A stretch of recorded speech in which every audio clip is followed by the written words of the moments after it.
The Bedtime Files. Episode 4. The Original Lie. Chapter 1. The Red Pen. The red pen stood between us and the white sky like a knife planted in snow. The blank page stretched forever in every direction.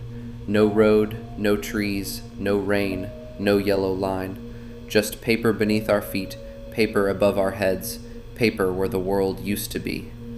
Behind me, Dr. Wren was breathing like someone trying not to sob. In front of me, the sentence waited in red ink. Begin revision. Mara, do not touch it. I almost laughed. Not because it was funny. Because Dr. Wren always gave rules after the world had already broken them. Do not open the file. Do not read the words. Do not answer the question. Do not touch the pen. Every warning came 1 second too late, like the universe was being narrated by someone who enjoyed suspense. She is learning. The voice came from under the page, not above us, not around us, beneath us, like something huge was lying on the other side of the paper with its mouth pressed to the floor. A warning after the door opens is not protection. It is punctuation. Leave her alone. You signed her first. Dr. Wren flinched. I saw it. She could hide fear. She could hide guilt. She could even hide pain. But she could not hide that sentence. You signed her first. It hit her like a hand around the throat. The red pen tilted toward me. The feather at the end bent in a wind I could not feel. The page beneath it rippled, and a new sentence wrote itself between my shoes. A revised girl must surrender the mistake that made her human. Revision is not healing. Listen to me. It does not fix pain. It removes contradiction. It cuts away anything messy enough to prove you were real. What mistake? That is the kindness of revision, Mara Vale. It lets you choose which wound never happened. 3 red doors appeared in front of us, drawn flat onto the page, but standing upright anyway. The first showed my childhood bedroom window. The second showed Dr. Wren's signature on my first file. The third showed Ben in the classroom, reaching for me while something pulled him backward. Ben.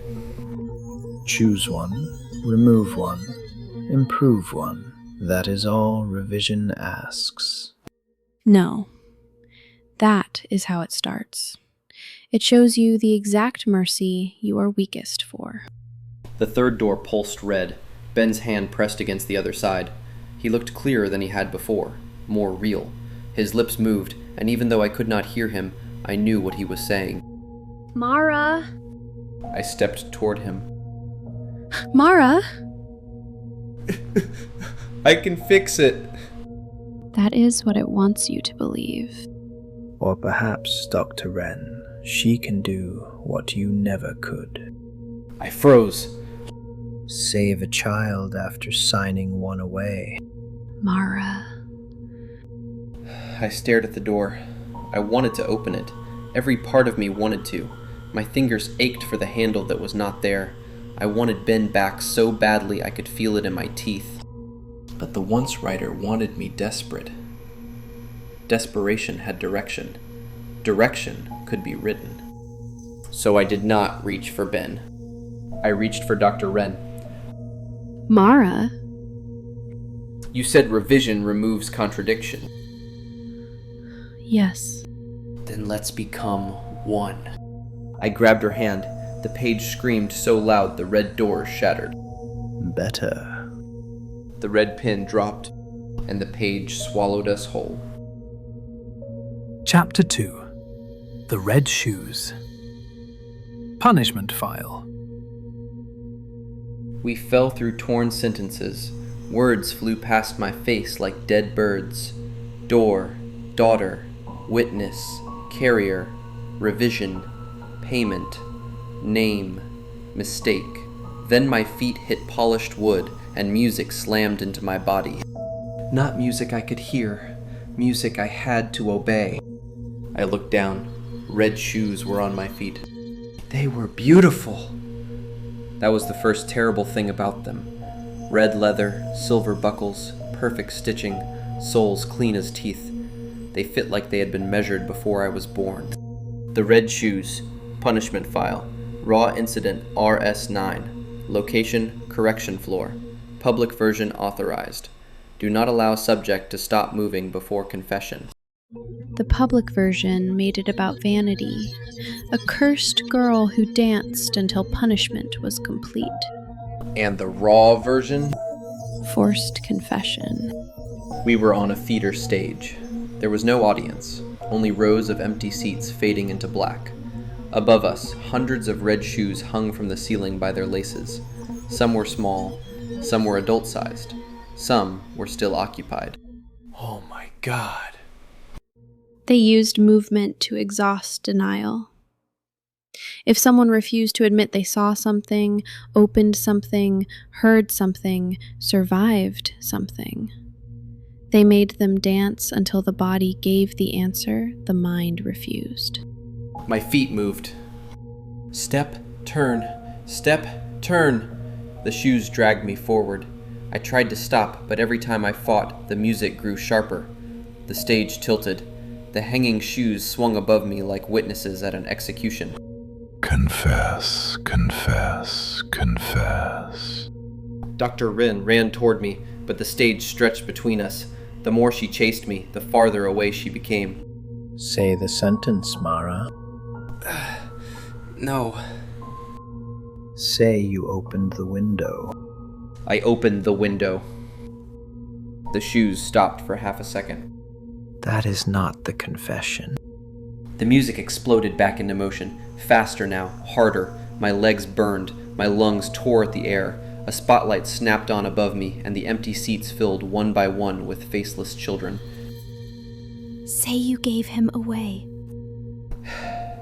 No. Say you gave Ben away. I did it!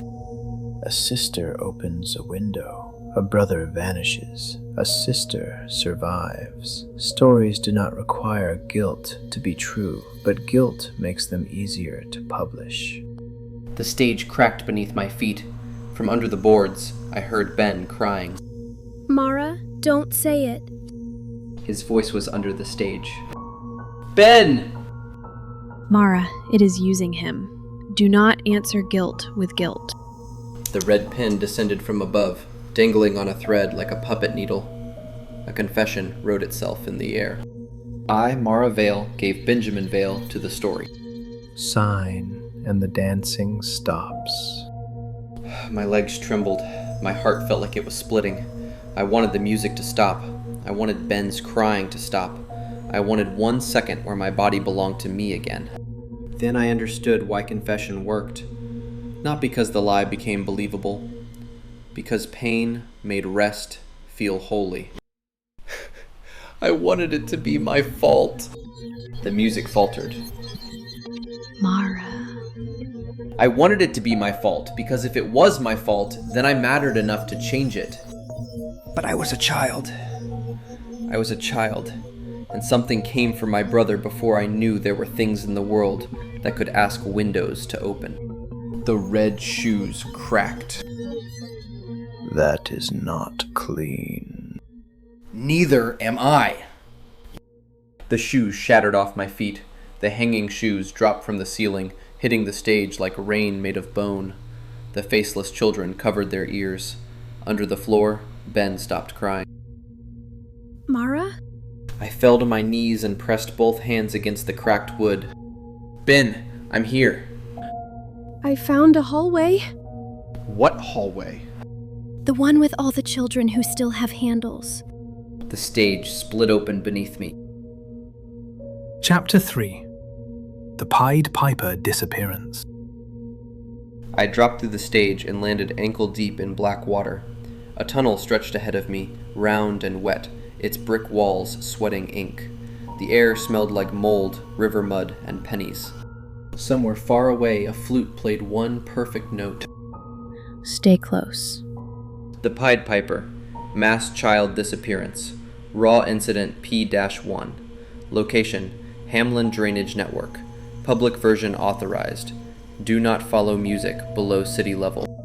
The public version said a town refused to pay a piper after he led away the rats, so he played again and took the children. But the raw file was worse. It was not revenge. It was recruitment. The tunnel walls were covered in handprints. Small ones, hundreds of them. Some pressed flat, some dragged downward like children had tried to hold on while something pulled them forward. One of the handprints was Ben's. I knew it instantly.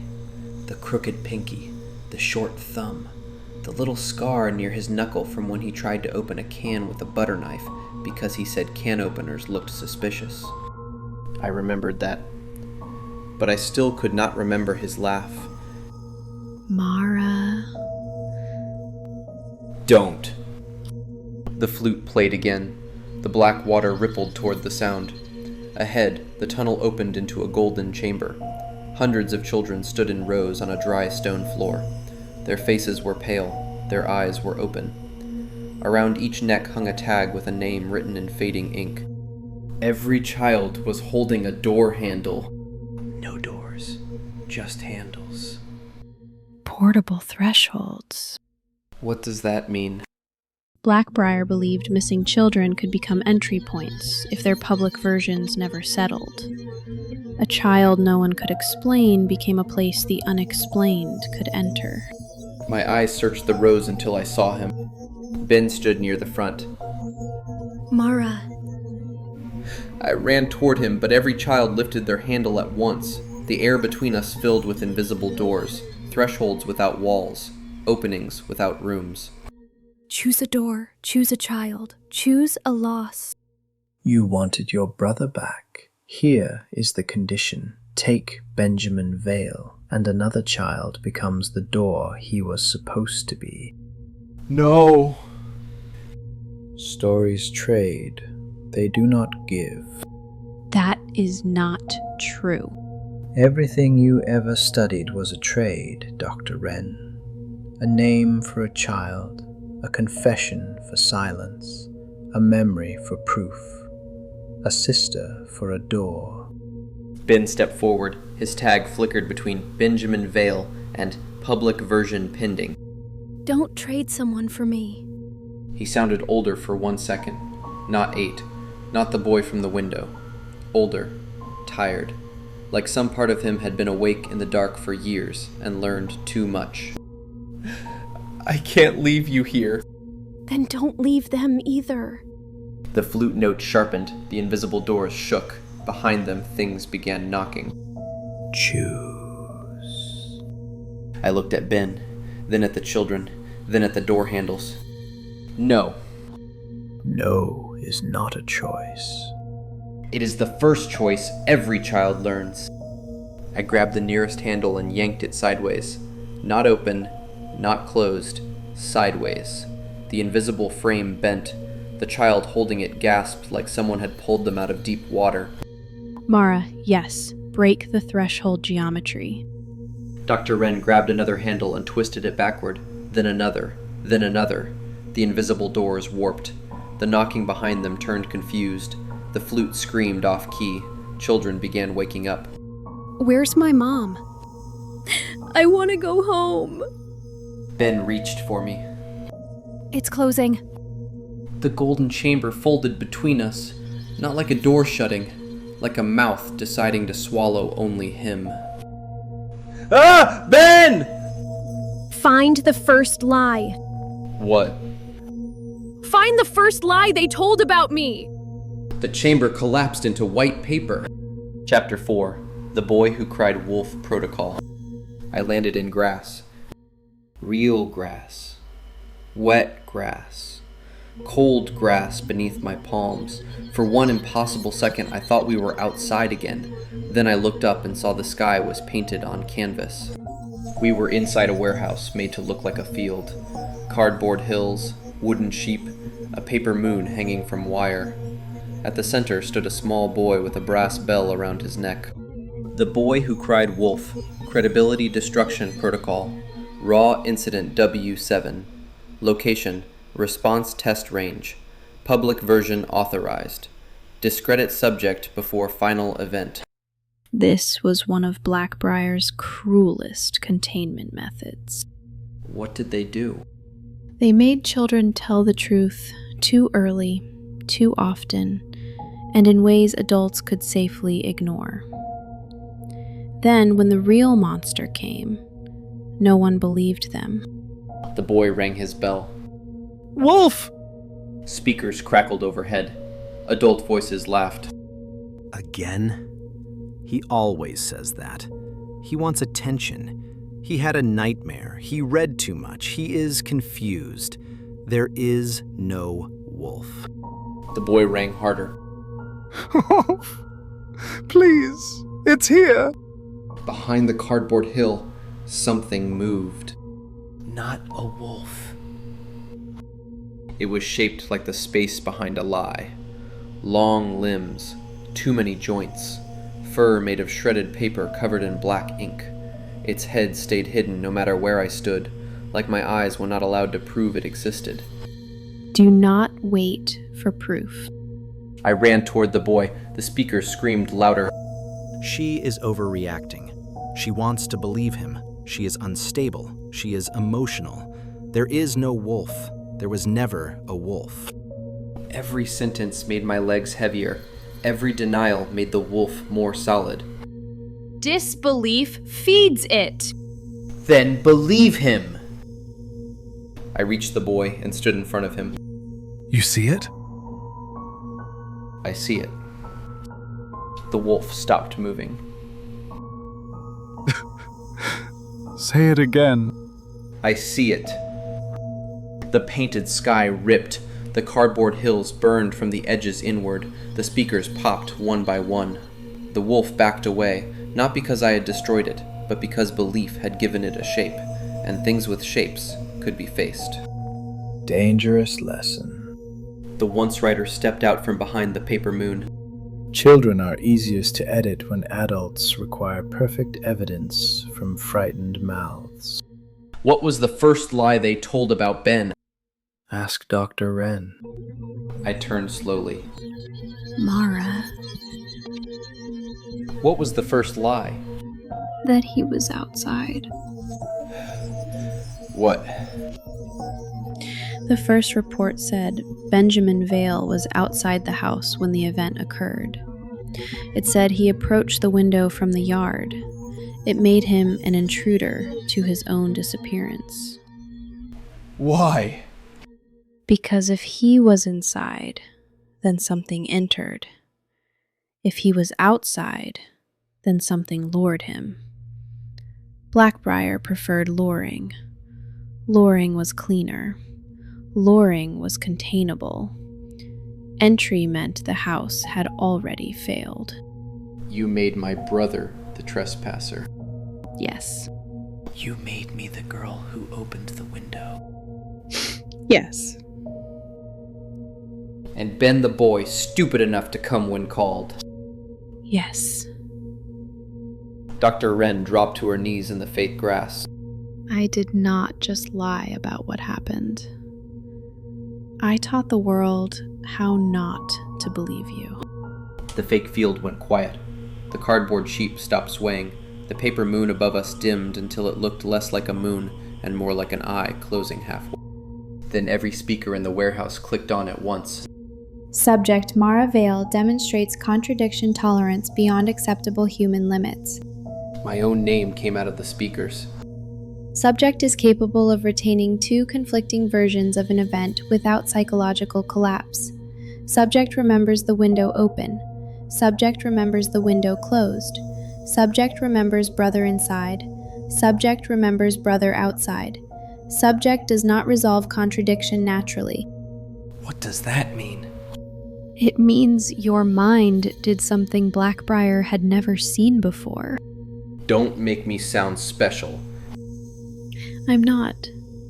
I'm telling you why they were afraid of you. The speakers hissed, and another recording began. Most witnesses choose one version and abandon the other. Subject Mara Vale does not. She carries both. This makes her dangerous to public version development. I looked at Dr. Wren. I wasn't chosen because I opened the window. No. I was chosen because I remembered it wrong and right at the same time.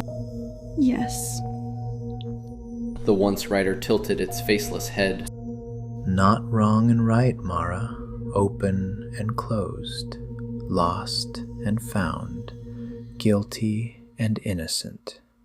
Human beings are supposed to break when they hold two truths that cannot stand beside each other. He stepped closer. You did not break. The fake grass beneath my feet split into two versions. On one side, I saw myself as a child opening the bedroom window. On the other, I saw myself asleep in bed while the window opened by itself. Both memories felt real. That is why you are the key. Stop calling me that! A key is not special because it shines. A key is special because it fits the place where two locked things meet. The fake field folded upward like paper walls, and behind it I saw thousands of doors. Some were open, some were closed, some were both. You fit between versions. No. You are not the door, Mara Vale. Not exactly. The red pen floated beside his hand. You are the part of the story that decides which side of the door becomes real. Every time your parents doubted themselves, every time an officer corrected the timeline, every time a file said inconsistent witness, every time you woke up thinking maybe you had opened that window after all, that was me. That was my signature, becoming a voice in your head. I hated her so much in that moment that the page beneath us warmed. There it is. A sentence appeared in the grass. Benjamin Vale was outside the window. Under it, red ink wrote a correction box. Revise? Mara, if you revise a foundational lie, the story will defend itself. Good. The red pen appeared in my hand. It burned my skin. I smelled flesh and ink. I did not let go. Finally. I crossed out the sentence.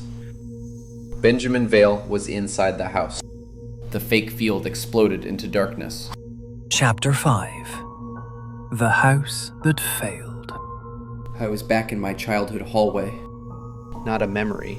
Not exactly. The wallpaper was right. The family photos were right. The carpet stain near the bathroom door was right. But everything was too still, like the house had been holding its breath for years and was afraid to exhale. Ben? Mara? His voice came from our bedroom. I ran. The door was cracked open. Blue light spilled through the gap. Not moonlight, door light. The same impossible blue from under the road. The same blue from Blackbriar. The same blue that swallowed my life and called itself a story. Mara, do not enter alone. He was inside. I know. He was inside the house. I know. Then it came in. I pushed the door open. Ben stood by the window in his pajamas. 8 years old. Bare feet. Wet hair. But the window was closed. Locked. The latch was down.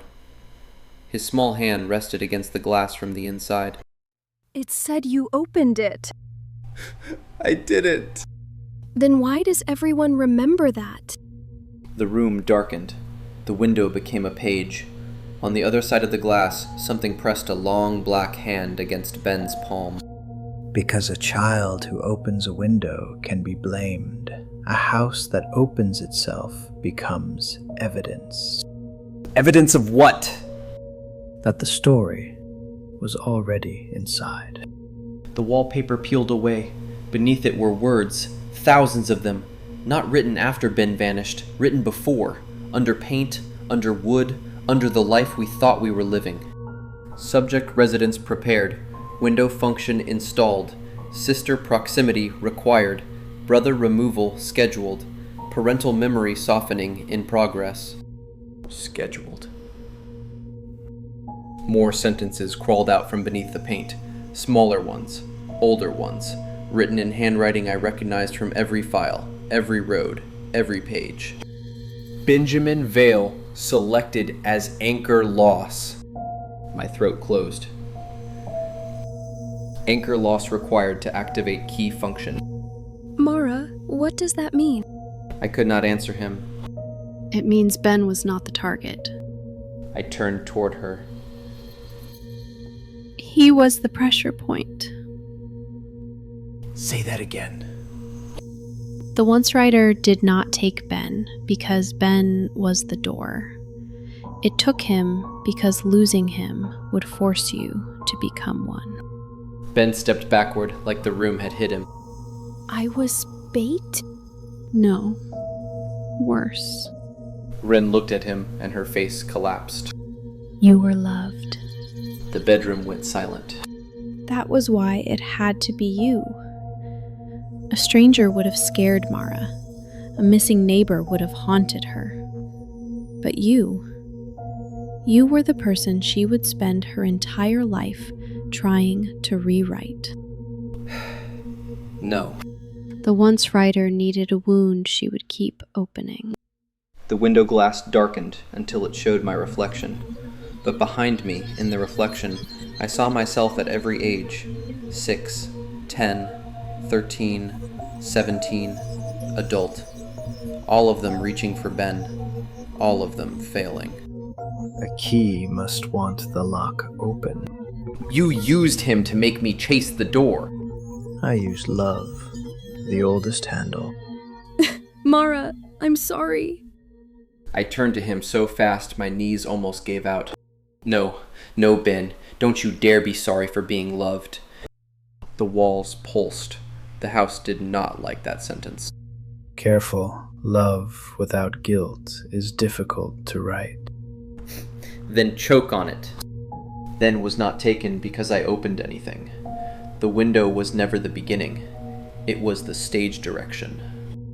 Mara, I'm sorry. Stop saying sorry like it is a door that opens backward. Ben turned from the window. His face was clearer now, more real. But behind him, his shadow did not match him. It was taller, longer, holding a pen. Mara, something came back with me. The shadow smiled. Every correction creates a margin. Every margin gives me somewhere to stand. I reached for Ben, but Dr. Wren grabbed my wrist. If you pull him through before removing the shadow, you bring the once writer into the real version with him. How do we remove it? We need a story that separates a child from the thing attached to his heart. Frost spread across the window from the inside. The Snow Queen. Chapter 6. The Snow Queen Room. The bedroom froze around us. The carpet hardened into ice. The family photos clouded white. Ben stood at the center of the room, breath smoking in front of him, while his shadow stretched behind him like a crack in the world. The Snow Queen, Emotional Severance Room, Raw Incident SQ3, Location, Cold Storage Wing, Public Version Authorized. Do not allow heart temperature to reach 0. Public version. A boy gets a shard of enchanted mirror in his eye and heart. He becomes cold. He forgets love. A girl crosses the world to bring him home. Raw version. Memory preservation through emotional freezing. If love made a subject unstable, they tried to preserve the body by cooling the feeling out of it. Snow fell from the ceiling. Each flake had a tiny image inside it. Ben sleeping on the couch. Ben at the kitchen table. Ben holding a spoon like a microphone. Ben by the window. Ben screaming my name. Memories I had. Memories I had lost. Memories I was terrified to touch in case they shattered. I'm cold. I'm coming. Warmth is imprecise. Love misremembers. Grief exaggerates. Cold keeps clean records. You don't get to talk about love. I talk about everything. That is my function. Ben's eyes turned pale blue. Frost climbed his neck. His shadow began separating from the floor, peeling upward like wet paper pulled from glass. Mara, he needs an anchor. Something true that was never written down. I can't remember his laugh. Then use what you still have. I looked at Ben, his face, his eyes, his hand against the locked window, the last time he said my name, the way he asked if he was real today, the way he told me not to trade another child for him. But before I could speak, the ice beneath us cleared. Under the floor was a file room. Not around us, beneath us, like the entire bedroom had been built on top of Blackbriar records. Rows of cabinets stretched under the ice. Every drawer was labeled with a child's name. Are those all missing kids? No. She sounded worse than afraid. They are keys that failed. The ice magnified one drawer beneath my feet. Eleanor Vale, failed key candidate. Status, original incident survivor. Relation to Mara Vale, maternal bloodline. Vale. Mara? That's our name. It started before you. More drawers slid open beneath the ice. Vale, Vale, Vale. Different first names, different years, different ages. Some of them children, some of them mothers, some of them people I had never heard of but felt sick recognizing. Door response present. Contradiction tolerance low. Memory fracture fatal. Public version absorbed subject. I looked at Ren. My family? Your bloodline survived the first story breach. Blackbriar did not create the key function. They inherited it, studied it, fed it.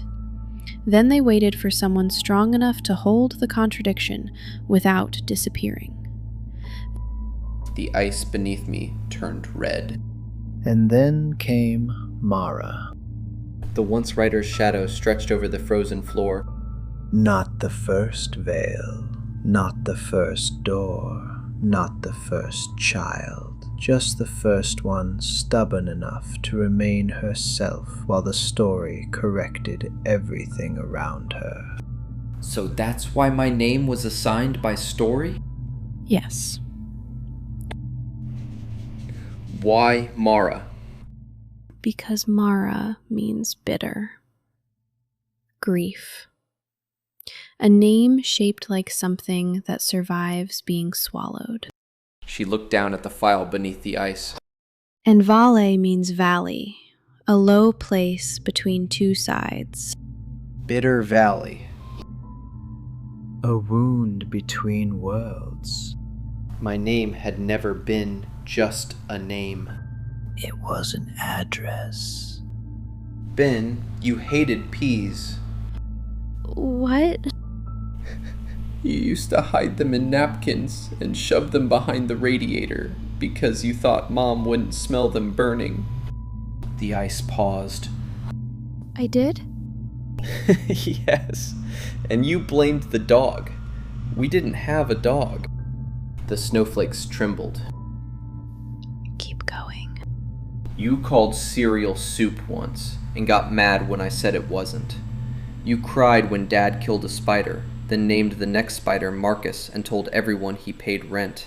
You slept with one sock on because you said both feet being warm felt suspicious. That sounds like me. It is you. Insufficient, unpublished memories have no authority. They have mine.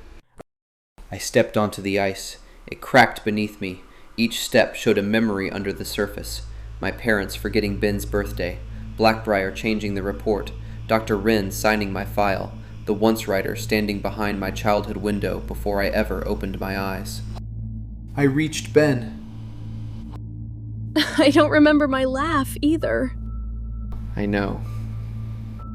Does that mean it's gone forever? No, it means we find it. I wrapped my arms around him. His shadow screamed.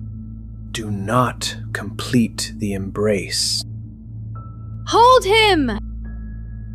The cold went through my ribs, through my lungs, through the empty place in my memory. The shadow clawed at Ben's back, trying to stay attached, but Ben held onto me with both hands. Mara? He said my name like he remembered who I was. The shadow tore free. Then I will take the sister instead. The shadow lunged into my chest. Chapter 7. Sleeping Beauty.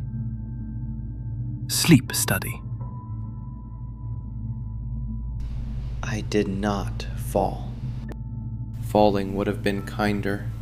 Instead, I slept while standing. My eyes closed, and when they opened, I was lying in a hospital bed, surrounded by roses. Tubes ran into my arms. Monitors blinked without sound. The room was beautiful in the way funeral homes try to be beautiful. Sleeping Beauty, Extended Sleep Study, Raw Incident SB-100. Location, Dream Containment Ward. Public version authorized. Wake only if dream begins writing back. Mara, wake up. Mara, please! A woman sat beside my bed, wearing a crown made of thorns and hospital wire. Her face was hidden behind a veil of red thread. You can rest now. No. That is what all chosen girls say before they learn how heavy endings are. Roses climbed the bed frame. Their thorns curled toward my wrists. Sleep is the cleanest revision. No decisions, no guilt, no mistakes, no doors opened, no brothers lost. That is not peace. It is what peace looks like to the exhausted. The once writer stood at the foot of the bed, close enough now that I could see ink dripping from where his face should have been. You have resisted blame, trade, disbelief, cold, and confession, but everyone eventually accepts rest. I'm not done. That is why you are useful. The roses opened around me, and inside each bloom was a sleeping face. Children from the tunnel, the boy with the bell, the girl without hands, the dancing princesses. Ben. No. A sleeping world is easier to publish. The red pin appeared above my heart.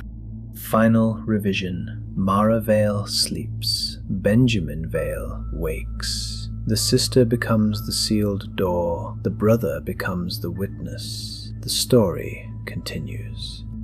Ben would be free. The thought almost killed me with relief. If I slept, Ben could wake. If I stopped fighting, he could leave. If I became the door, maybe he could finally be a boy again. Mara, do not make yourself the payment. I don't want out without you. The red pen lowered. Sign with silence. I closed my eyes. And in the dark, I heard nothing. Not Ben's laugh, not my mother's voice, not the rain, nothing. Then I understood.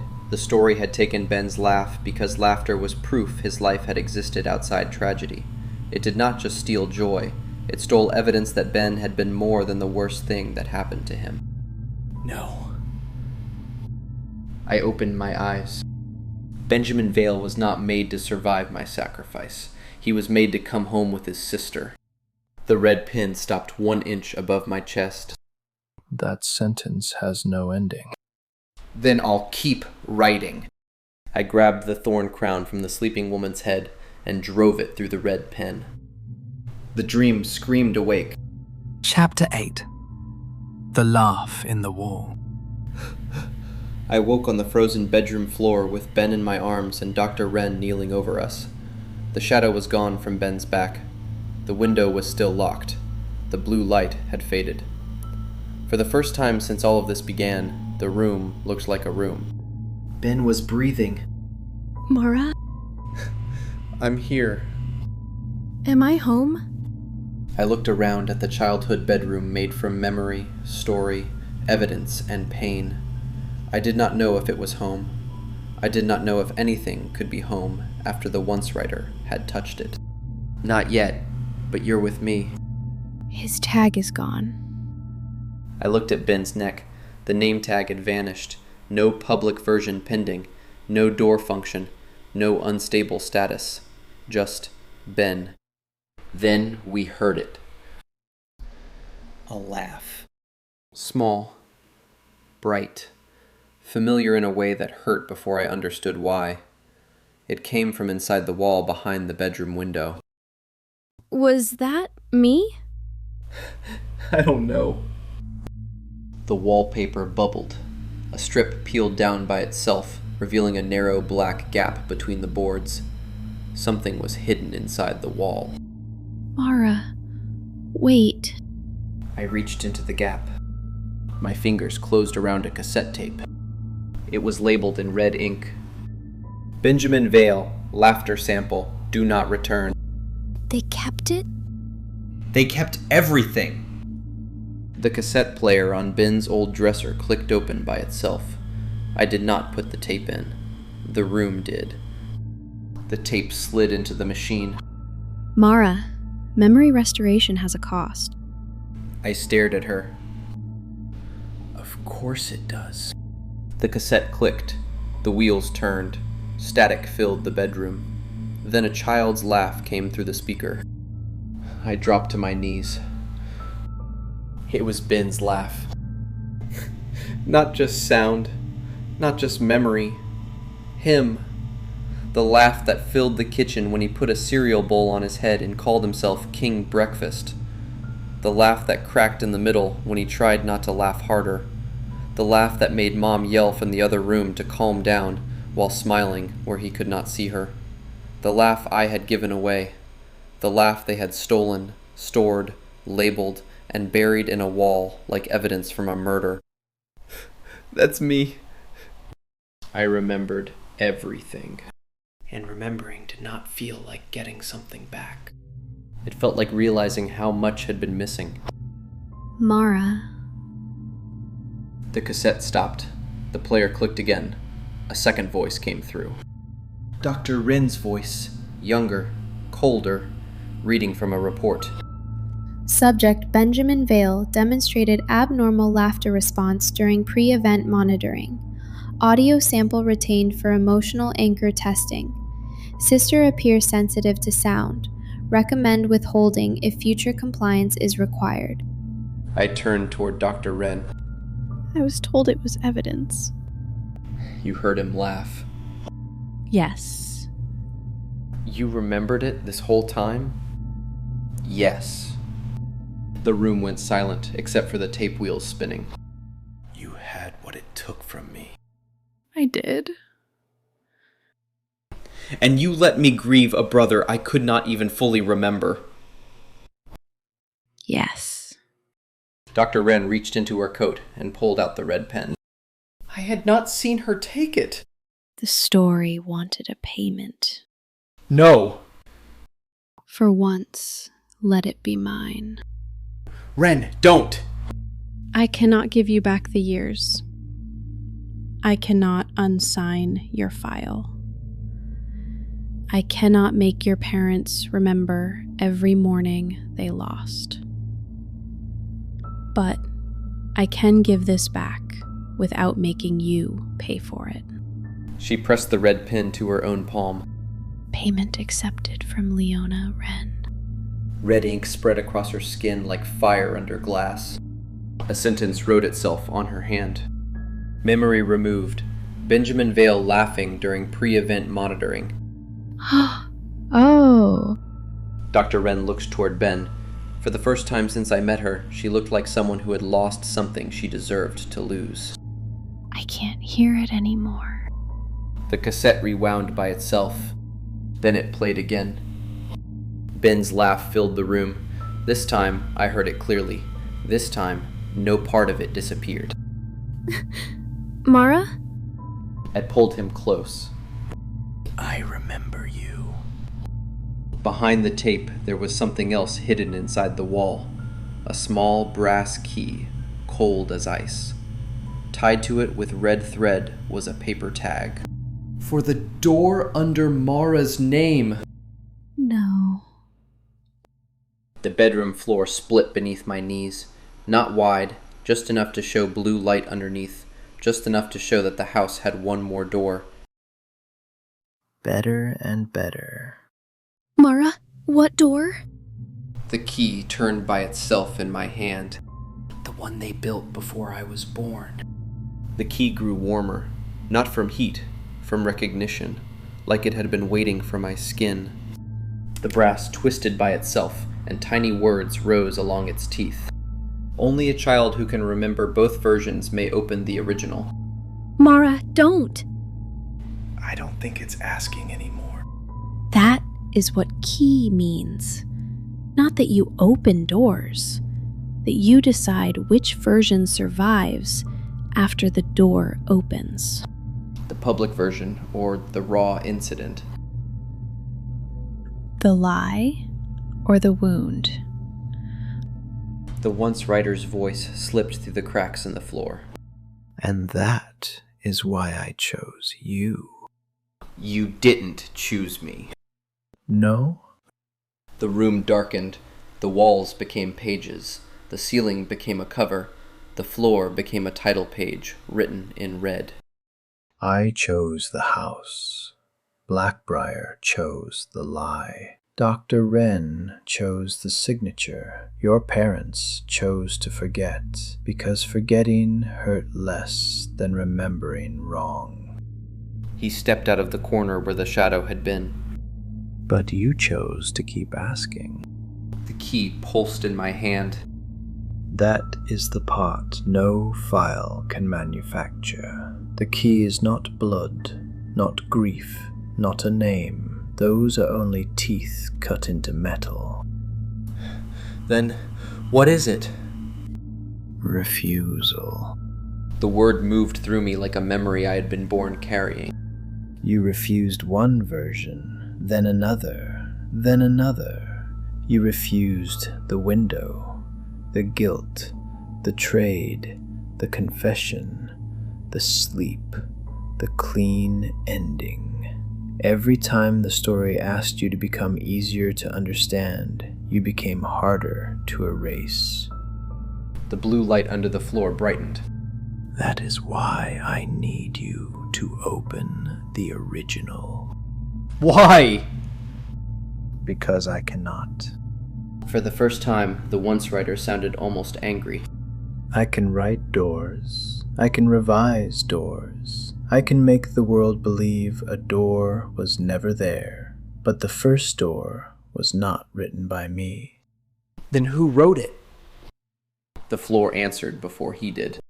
The boards beneath my feet rearranged into letters. Mara Vale was never the first child. That's impossible. The blue door opened under my name. From below it came the sound of thousands of children breathing in their sleep. End of episode 4. Begin the original. And that is where episode 4 of the Bedtime Files ends.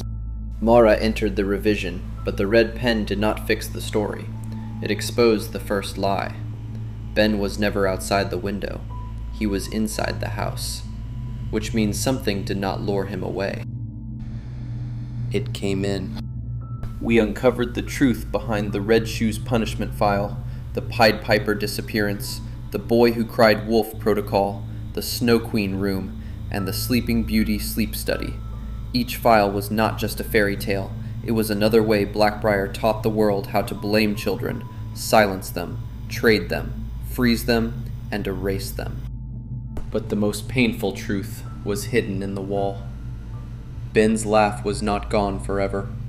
It had been recorded, labeled, buried, and kept from Mara like evidence no one wanted returned.